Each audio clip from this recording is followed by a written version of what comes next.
এবং টপ 10 এর মধ্যে অল ইন্ডিয়ায় র্যাঙ্ক করছি। বাবা, সেই থেকে একটা জেদ থাকে যে আমি আমার মায়ের কানে দুল জোড়া ফিরিয়ে দেবো খেলে। Proud of you Taufika. Taufika কি করো? আমি একজন রেসলার। রেসলার? কোথায় তুমি থাকো? আমার বাড়ি হচ্ছে নদিয়া ডিস্ট্রিক্ট পলাশী। পলাশী। আমি অত্যন্ত একটা গ্রাম থেকে এসেছি। ছোট থেকে খেলাধুলাটাকে অনেক ভালোবাসতাম। তো ফুটবলে আমি ঢুকি, ওখানে ফুটবলে আমি ডিস্ট্রিক্ট খেলি, কলকাতা লিগ খেলি, কন্যাশ্রী লিগ খেলি এবং দিল্লি লিগও খেলেছি ফুটবলে আমি। তার পরবর্তীতে যখন লকডাউন পড়ে যায়, ফুটবলটা একটু বন্ধ হয়ে যায়, তখন আমার ইচ্ছাটা জাগে যে রেসলিংটা একটু ট্রাই করে দেখতে পারি।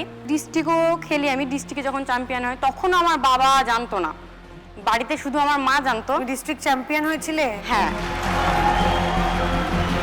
তারপরে আমি স্টেটে যাই, গোল্ড মেডেল অর্জন করি আবার। বাবা, অনেক হাততালি পড়বে আজকে।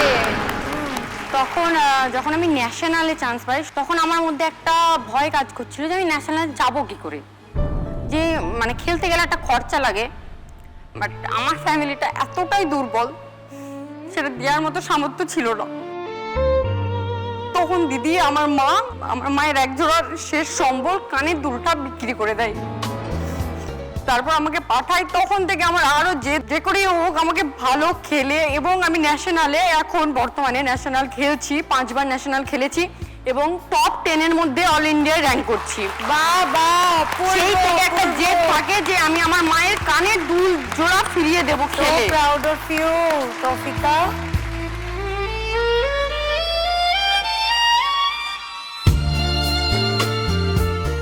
সমাজকে আমি একটা কথাই বলতে চাই যে মেয়েরা এখন কোনো অংশে পিছিয়ে নেই। আমাদের দেশের রাষ্ট্রপতি এখন একটা মহিলা। সেই জিনিসটা আমাদের গ্রামের লোকরা ভুলে যায়, আর সেই জিনিসটা আমি প্রমাণ করে দেখিয়ে দিতে চাই যে মেয়েরা কখনো দুর্বল না, মেয়েরা পারে। একদম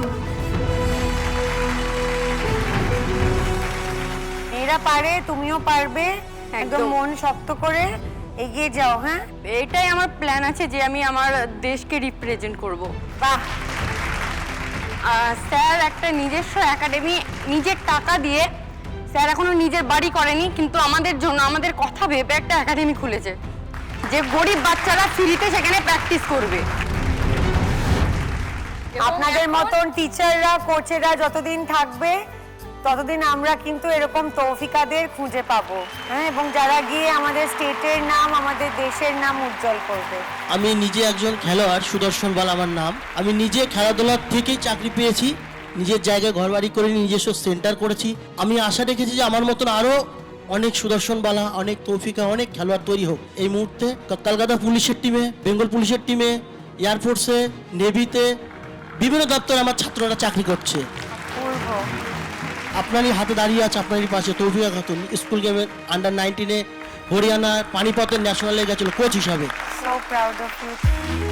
কিন্তু যোগাযোগ করবেন, যোগাযোগ রাখবেন, যদি কোনো সময় দরকার পড়ে আমি নিশ্চয়ই ওর পাশে থাকবো, সেটা আমি আজকেই আপনাকে বলে দিলাম। একদম ম্যাম, থ্যাংক ইউ ম্যাডাম।